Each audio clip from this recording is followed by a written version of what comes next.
So, do you think then that the snow near you might be Fujisan dandruff, perhaps? Want to test that theory? Yeah, do a little shake. Listen, we just got me snow back in Japan, okay? We don't have enough No, to, no, to, no, to go no. around, Mm. okay? Remember, Wasn't it just a tip. Just a 21 tip. days? 21 days late? 21 days later than normal, okay? Better later than never. Yeah, that's what Mrs. Hey, Fujisan said. hey. Hello and welcome back to Archaeo Scoop. This is the show. Where we look at news from archaeology, history, and the cultural sphere. Yay! Yes, indeed. Yes, we do. And this week, this episode, I'm happy to say that there's no BBC sounds happening in the edit, at least. I won't plague you. I won't plague you with my BBC voice this time. I make fun of Mark because no matter what, he always does the very, I mean, Mark is Welsh, but he always does the very British thing of saying, right, Right. when he's like, let's get to it, right. And I've had students ask me that before, saying, why do British people say right when they Hmm. want to leave a house? And I had to explain to them how this is their awkward sort of beginning to leave, instead of just saying, well, I'll let you go. I have to get on and do things. Mm-hmm. But Mark always goes, right. And so I make fun of, I plague him for it and then do the BBC voice for a good 2 minutes. Yeah. Yes. Indeed. Uh, I could just say crack on. Let's crack on. That could work. That's correct. Let's get stuck in. Um, Oh God. Yeah. yeah. Let's with determination embark. No. That's Okay. awful. That Oh is awful. God. Okay. Okay. Actually, you know what? Determination Embark. Speaking of which, this is our little bonus story for the week. I Hmm. forgot to mention that we just passed the 50th anniversary of the Edmund Fitzgerald. Cue the Gordon Lightfoot song that everybody in Canada knows. The lake, it is said, never gives up her dead when the skies of November turn gloomy. And I found out apparently that many people thought that this was a wreckage of like 300 years ago. People were very surprised to find out that the Edmund Fitzgerald only sank about 50 years ago in Oh in living people's lifetime. Did you know that, Mark? no. Well, I wasn't entirely familiar with a time frame. I've heard the name, but in that sense, I didn't know enough about it to be surprised by it. So, I would but, say now the song is probably more famous than the shipwreck, hmm. but because of a Gordon Lightfoot song, a lot of people know about the sinking of the Edmund Fitzgerald. Hmm. But people thought that, it was some crazy wreck in the East China Sea or something like that. But no, it actually was here, just sank in Lake Superior, and they had contact with other ships until there was a storm that broke out. And to this day, so obviously what the song goes on is that to this day, the wreckage is still in Lake Superior. It's never been Hmm. exhumed. Everybody aboard died, and we have no idea what happened. Hmm. Um, there's the whole three waves theory. There's the whole like they say that the hull took on water, Hmm. but then why, if it was slowly sinking, why would all the people aboard have died, etc. So it's a great mystery. This is. I seem to recall this was covered by Ask a Mortician, wasn't it? That I don't know, I but possibly. believe. Yeah. Yeah. It was about the idea that the ship that basically it's going to be a perfectly preserved conditions for the dead, and that they won't be Nope. the ship won't be releasing the dead anytime soon. So yeah, Nope. yeah. They will not be exhumed. They are still Mm, down there, yeah, mm, in Lake Superior. So, mm. Wow. sad for what happened, but thank you, Gordon Lightfoot, for an excellent song. Hmm. Hmm. But yeah, a lot of people had no idea. I found out that many people, even people who are in their 50s, didn't realize that the ship had only sunk 50 years ago. They thought that it was some great grand vessel like a Spanish galleon. No, no, it No, was no, not. no. Um, A so superior vessel, indeed. anyway, Mark, what's your first story? Well, actually, this week it's your turn to go first. There was such a glut, a plethora of good archaeology news Hmm. that I actually had difficulty choosing. And I sent Mark last night. There was a brand new Roman hoard that was just discovered, but that's Mm. not my first story. My first story is the earliest written notes in Western musical history discovered in Pennsylvania. And this is Okay. pretty interesting. Obviously, for all the music notes, yes, we do have other music notation. We have songs that go all the way back to Mesopotamia, and that's the oldest song we know of. But this is Western musical notation. Mm-hmm. So a ninth century manuscript for Easter services remained out of sight for years in the hands of a private collector. This is why it belongs in a museum, kids. Researchers in Pennsylvania have uncovered what they believe some of the earliest written notes in Western musical history. A ninth century manuscript they say remained hidden in plain sight. It was in his pocket for years in the hands of a private collector. The notations, characters and dots similar to shorthand and outlines, Mm-hmm. appear above the word Alleluia on the document, a vellum manuscript leaf from Latin sacramentary, a Catholic liturgical book used in Western Europe during Mass from the mid to late 800s. While earlier written forms of ancient musical notes exist, notably, as I said, the hymn to Nikal from Ur, carved into clay tablets dated between 1400 and 1200 BC, sacramentary markings are among the first known depiction of the birth of modern Western music, according to researchers. They were discovered by historian and author Nathan Rabb, Mm-hmm. president of the Rabb Collection. How convenient. During the evaluation of the document presented to him by the private owner, Rabb believes that the notations were previously overlooked and misunderstood, and said he spent months researching their origin and their significance.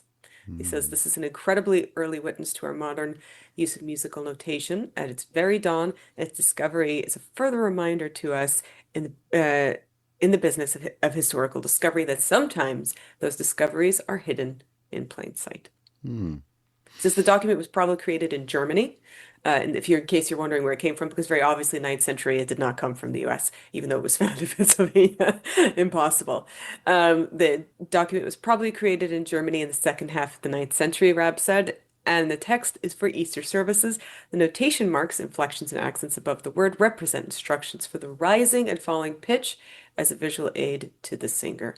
Mm. That's it.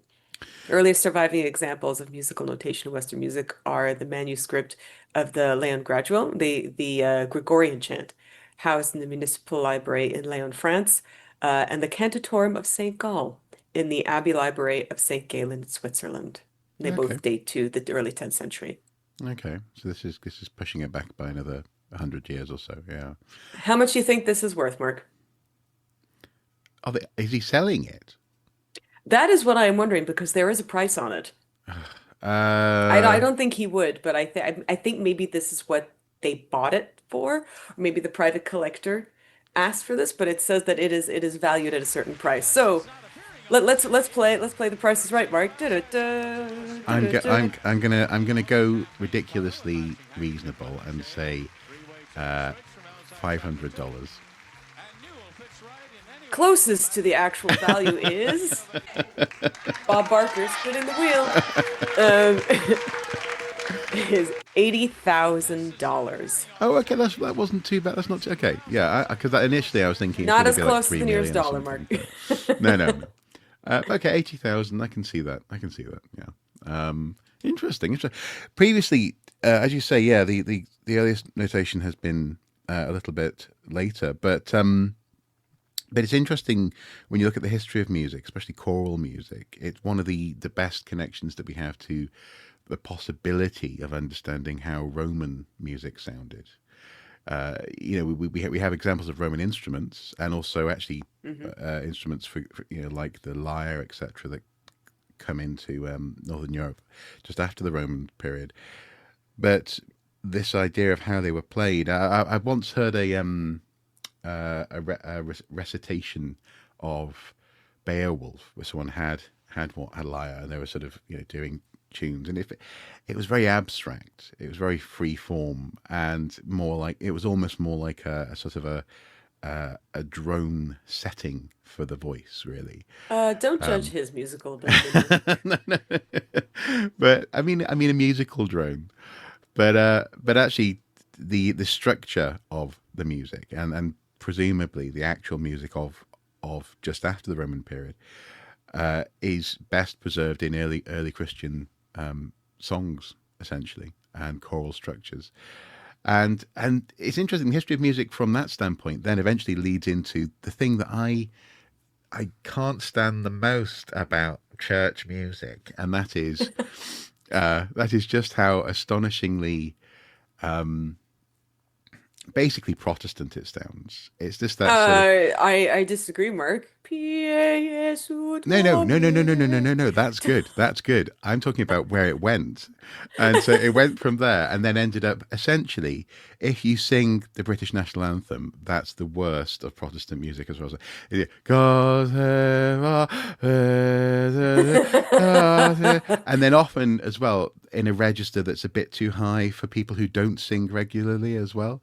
So it's yeah, I like the early church stuff. They should have worked on that. That was good.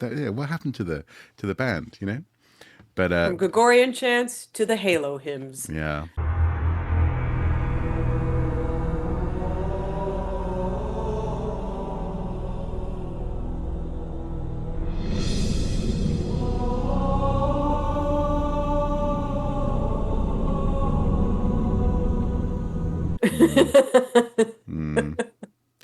Well, my first story of the week of the episode. This is not a Sir Knightley show. Of the fortnight is the story of a gold jar from Galloway, found in a Galloway hoard, is on display for the first time. This is a jar that was discovered back in 2014 by a metal detectorist, as they often seem to be these days. It's on display to the public for the first time. 5 centimeters or 2 inches high, the jar is part of the Galloway hoard, a collection described as one of the most important in UK archaeological history. Really, certainly of discoveries of the century. Decorated with gold filigree and intricate metalwork, experts say it resembles a perfume bottle. When the jar was found, it was wrapped in lengths of linen, placed in a silk-lined purse, and experts initially used 3D X-ray imaging to view the jar inside its wrapping without risking damaging the treasure. The jar was separated from its wrapping using painstaking care over a series of months, and due to these careful actions, the textile preservation method was successful. This is the first time the object has been seen outside its wrappings in public. Dr. Martin Goldberg from the National Museum Scotland said the rock crystal jar is one of the highlight objects from the Galloway hoard. The jar was subject of international attention when we first revealed the inscription, and it's great to be able to put it on display for the first time in Kirkcudbright. Yes, I can say that word properly. Thank you very much. Due to gaps in the 9th century church records, it's not been possible to precisely identify Fitzgerald. Shite. I shouldn't have bragged. Spoke too soon. Fitzgerald, I think, but he was most likely a Northumbrian bishop. The inscription shows clearest evidence that the hoard comes from a church or religious community in the early medieval kingdom of Northumbria. And this includes Dumfries, Galloway, and stretched all the way from Edinburgh to Sheffield, initially. The research on the hoard has been supported by Arts and Humanities Research Council, the AHRC, who gave £1 million to the 3-year project. And it's going to be on display until June the 14th. 2026, so I may well pop up just to take a look. The initial reporting of the find, with actually another beautiful photo of it. Actually, I'll be sharing this link as well. Was last year, this summer, June 2025. What year is it, Mark? What year is it? It was brand new. No. What year is it? 1995. Remember? And they talked about it being a Viking hoard specifically, But is it really, Mark? What's the year on it? Exactly. It's a 9th, 10th century hoard, so it's not Early Norse. course. Yeah, exactly. But yeah, it's a beautiful object, and also actually interestingly, there's another little article connected with it. It was recommended by the BBC, and I went, oh yes, I'll click on that. This is where I got confused. This was from the 21st of September 2024. This was last year. Was another little jar that was in the context 10 years on from the discovery of the Galloway hoard. A jar that seemingly came from central Iran and was transported halfway around the world more than 1,000 years ago, they say. Wow. And again, they used X-rays, 3D modeling to recreate how it would have looked. They've kept the concretions, a lot of the concretions on it, for a while, and then bit by bit cleaned those, essentially rust off the vessel. And it's another very fine item. So this hoard is utterly gorgeous. And actually, the jar, that's cool. Actually, the photo further down the article, you get to see the jar next to the perfume bottle, and it shows actually how wee the perfume bottle actually is. It's quite small. Oh. Yeah. And in that article, actually, what they say here is, we now know that Viking Age silver makes up most of the hoard and was melted down from coins and metalwork from early medieval England. So obviously Museum Scotland is very happy about that, and more than happy to put it on display. But yeah, Wait, was it melted down before or after? Oh, it would have been after they took it, but before it was buried. Okay, I'm because presuming. it's just not clear from the then, considering that the Louvre is Oh yeah, currently dealing with that. yeah. Yeah. Oh. Then we had a comment from someone from the British Museum on that article as well. Dr. Sue Brunning from the British Museum. We're delighted that visitors to Silk Roads will be the first in the world to see this key object from the Galloway hoard. So it was on display in the BM in 2024. Yeah. Okay. London, man, they always get it. They always get their hands on things. It's where the money is, unfortunately. Sticky. Anyway, what's your next story? Well, we talk about that too here because we have the Musée des Beaux-Arts, which is quite big, but if anything that's nationally important immediately goes to the National Museum, which is in Ottawa. And it's a wonderful museum, absolutely incredible. If you can ever get the chance, please go to the National Museum. Are you in saying Canada. that I ought to go there? I really hate this. I hate this so much. I hate this so much. You know what's amazing, Mark, is Ottawa is not only there's also in French there's another place called Ottawa, which is completely spelled differently, and it's not the same place. So you could make that joke doubly in the same sentence. Yeah. But it's the same thing here where we have very, very little in the way of antiquities, and our Musée des Beaux-Arts has been under construction for like 3 years, so half the stuff is in archive now. Right. And so we have the beautiful Kent Monkman exhibit, which I was very lucky to go to, and he's one of my favorite artists, and he's a classically trained artist who does a very interesting interpretations of classical pieces, but with native narratives. Really, really incredible. And I even bought his book. It was so amazing. And I'm very grateful for those things. But most of the time we have to wait till we get a tour of some artifacts that are touring. Like we had the whole Rembrandt one time, we had the Da Vinci one time, Georgia O'Keeffe one time. You have to wait, and so we have exhibits that are on for like 3 months. You pay to get it's a pretty fair price, like $25 you pay to go, but that's it, and we don't really get a lot of other things. So I feel your pain, Mark, in that anything of cultural importance or national importance, we have to wait for. If it's going to places like the National First, we have no choice.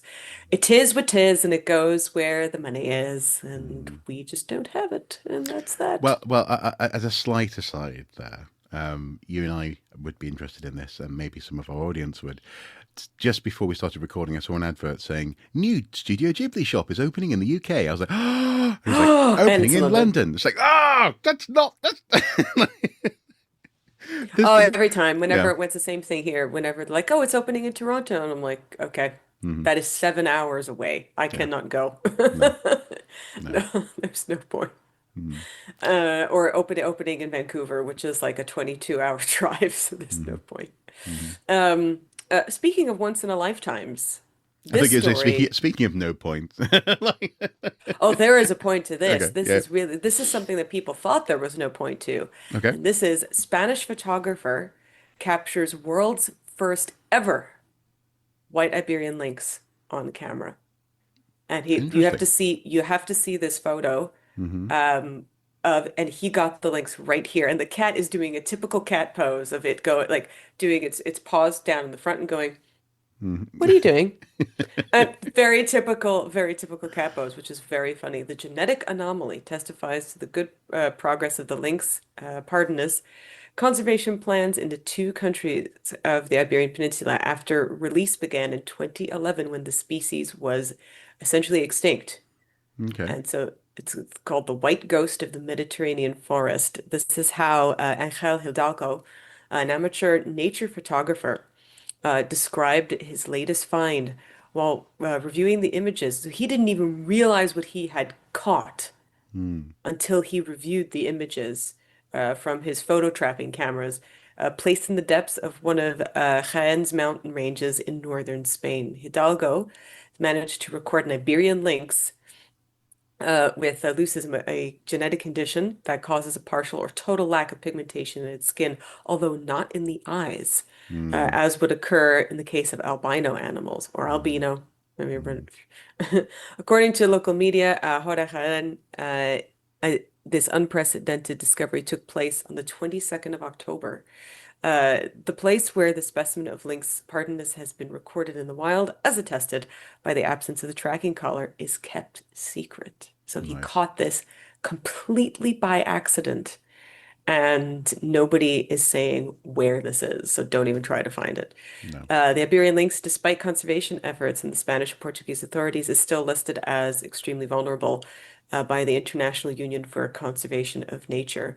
The Spanish Ministry of Ecological Transition estimates that the animal's population once exceeded 2,000 in 2023 and spread across the two countries. The animals have spread to geographical areas such as Sierra Morena and Montañas de Toledo, the Spanish-Portuguese Guandina Basin, and Doñana, as well as other places where they are being reintroduced that would have been unthinkable until a few years ago. And so that's that. But it's really amazing that he happened to capture this Nice. completely by accident and it's looking right at the camera. It's really incredible. Well, the Ghost of the Mediterranean Forest. That was my nickname when I used to go nude camping. I too, I was I going was to so say before, pale. Mark, I too was a well-kept burnished hoard. Yes. Yeah. All I can think now is essentially me being Gandalf the White, blinding the Fellowship, and then you just in a cabinet, just like just You coming back at the turn of the tide, your yeah, head on Gandalf's body, yeah. and me inside Edoras going, I look beautiful, beautiful. Yeah. Dude, I'm an heirloom of the kingdom. Well, my second story of the episode is as follows. It's actually from Popular Mechanics, whom I have really grown to love over the course of this series. I'd never, It's a good magazine. yeah, it's a great magazine, and I never previously really noticed it for some reason. But they do good. They give good mass, and in this instance, they do good archaeology. And the headline is: Archaeologists found a 5,000-year-old tomb that may be a gateway to a prehistoric kingdom. Ooh, is it Merlin's cave, Mark? Is it Merlin's cave? No, no, but it is also, according to the subheading, it's also a gateway to a huge collection of pig jaws. Ooh, Mm, somebody had a barbecue. yeah. It's again, I love the way that they lay out their articles. Here's what you'll learn if you read this story. They say excavations in central China have uncovered a 5,000-year-old tomb filled with the artifacts of the Dawenkou culture. Experts believe the size of the tomb and the wealth of the artifacts show the owner was a prehistoric king. Uh, mm, Again, A person of status. yes, yes, A person of status. And again, as Mark and I talked about yesterday when we were recording something else, we're like, wealthy is a very loaded word. yeah, yeah, So yeah. are they wealthy? Are they wealthy in their society? Do we consider them wealthy just because they had lots of metals? Maybe lots of people had precious metals back Yeah. then. So, and in that sense, anthropologically, people often talk about other terminologies for people who have social, resource-based, and uh, familial power. And sometimes terms like big. So the big man, for example, it used to be a term. And but obviously, no, not obviously, sorry, but interestingly, big man can also describe a big woman. So in that sense, king, I too am described as the big woman. and the big woman around these parts. But no, in that sense, the king, the term king, comes with an awful lot of baggage. That's why I was Yes. like, King yeah, of what? King of what yeah, kingdom? exactly. If he has no kingdom, is he really a king? Yeah. Yeah.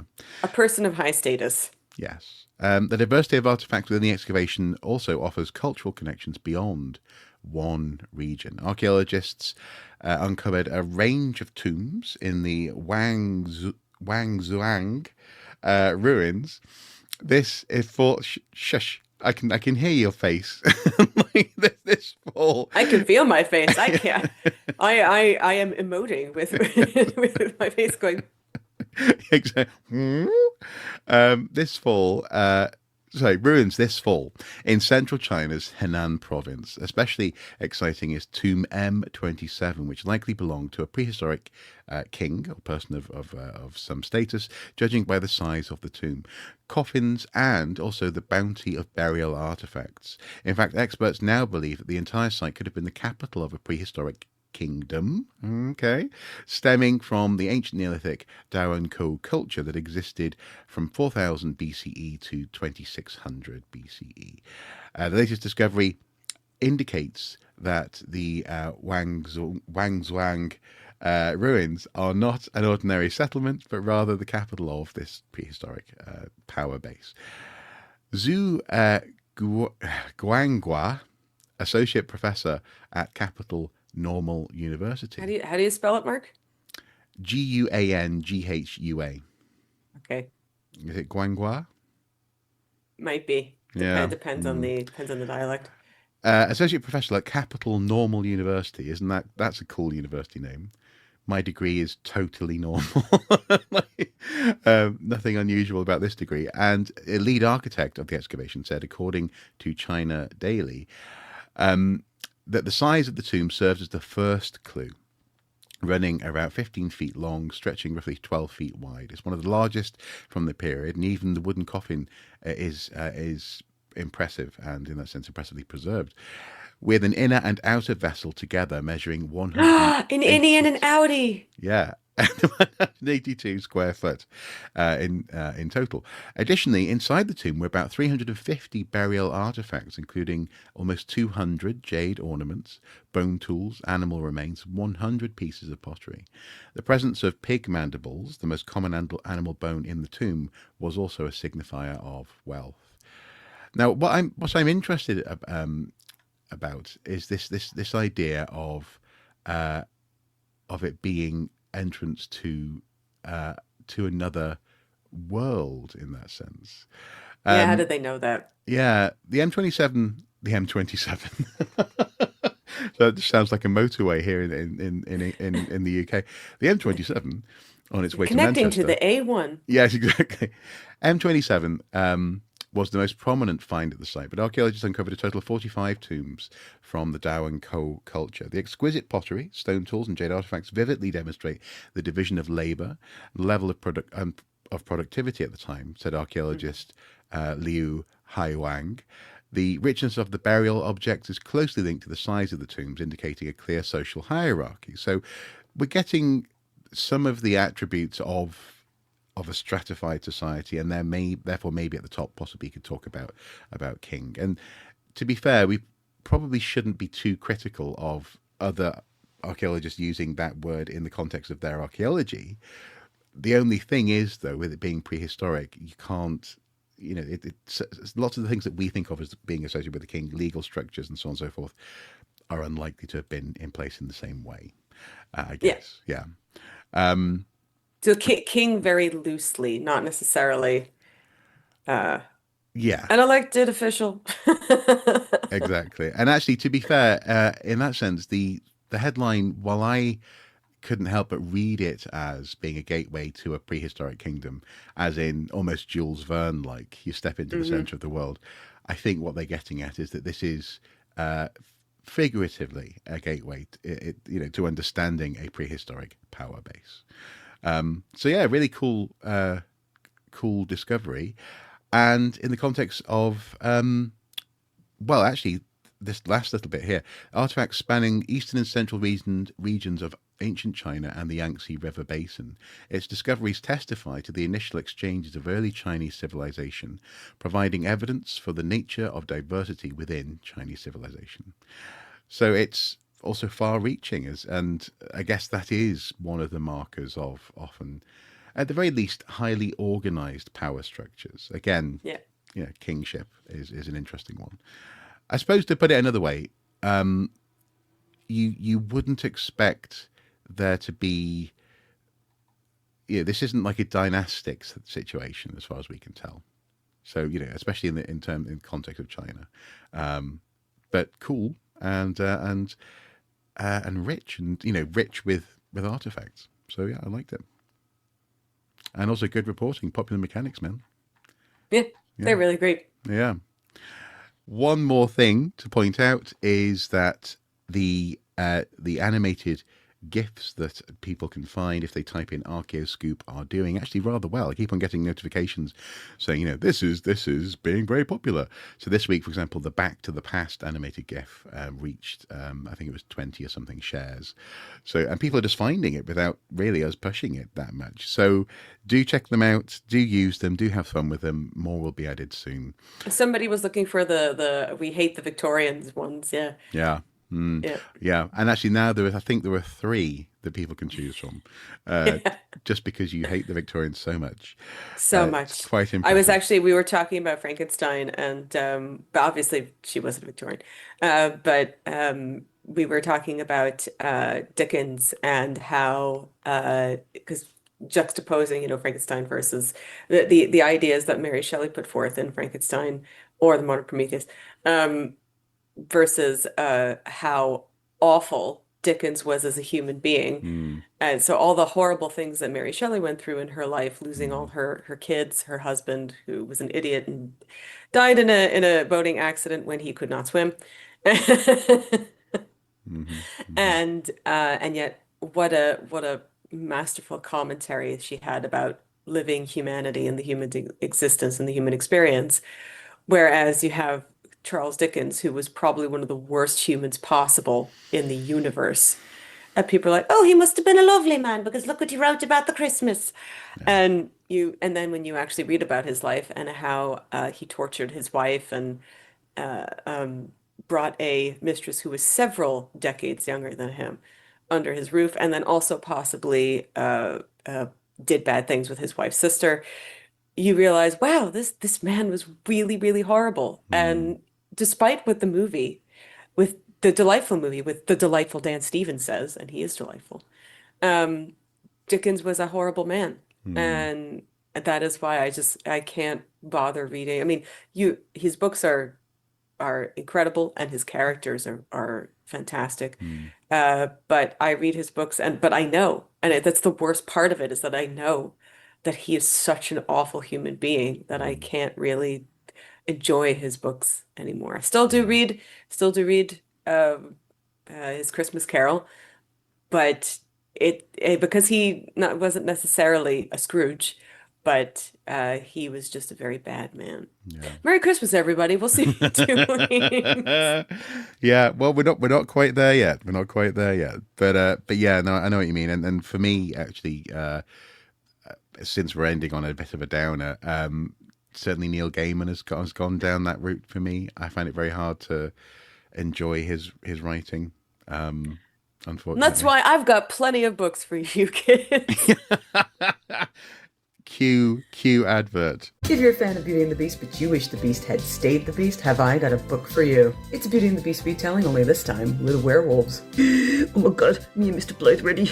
Even got his special hat on. Shadow Beast is up on Amazon, and if you want stories of werewolf princes, this is the one for you. Because just like Belle, we were all bitterly disappointed by Prince Adam. Shadow Beast is available for pre-order now. If your cursed beast of a boyfriend with a heart of gold has transformed into Dollar Store Fabio, look no further. Side effects may include healing childhood disappointment and deep satisfaction. Do you like monsters? Are you a girly pop that loves the beasts? I Yeah. have plenty of those books for you. Yeah, excellent. There you go. Perfect. Grand. Right. Thank you so much for watching, folks at home. Please do comment below if you have anything to add to the conversation. That sounds a bit weird, actually, to say it like that. If you have anything Tell, that you'd like to add to tell the us your conversation, favorite Christmas tale. yes, do comment below. If there's any news stories you'd like us to take a look at in future episodes, also comment below. And of course, do check out those animated GIFs and Michelle's wonderful writing. Until next time, take care. Bye-bye.